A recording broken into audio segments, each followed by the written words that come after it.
What is up, guys, and welcome back. So if you've been wondering where my Jeep was or what happened to it, yeah, it's still down. It's been down since March. So pretty much we were out over on Easy Peasy out in Sand Hollow with a group of guys, Tim, and etc. other people. Anywho, we were out there bombing it with my mom in the Jeep. First time ever for her off-roading per se out here. And we were doing great until we weren't. Pretty much what happened was we were bouncing up on the dunes and pretty much I tore off a motor mount.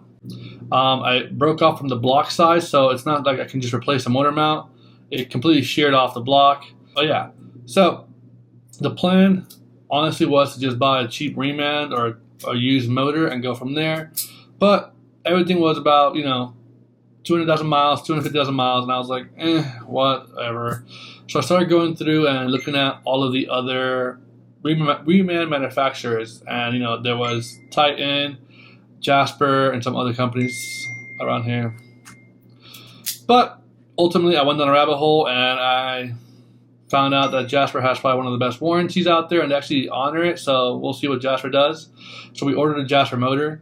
What's been holding us back has been budget.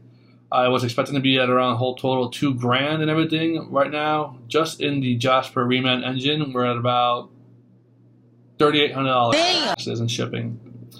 So it's been a little bit of a punch, but everything else is getting replaced: water pump, thermostat, power steering pump, distributor, anything I can think of, we're going to replace it and just have everything brand new per se. Shout out to AutoZone. Shout out to Sam Mountain Off-Road, who has been helping me out with this. Devin, thank you, Arthur, and Tim. Y'all have been great. Today is July 29th. I'm hoping that by either next week or the week after that, I'll have the motor in. I've been ordering parts as I go, putting the motor together.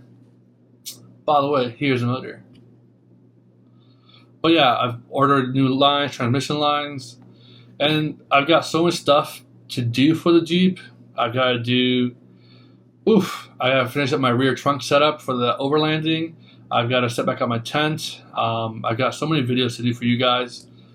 It's not even close. I've got a couple new upgrades for it, lower control alarms, spacers, etc. So if you see this video, that's what's going on, and I'll go ahead and update you guys once it's done.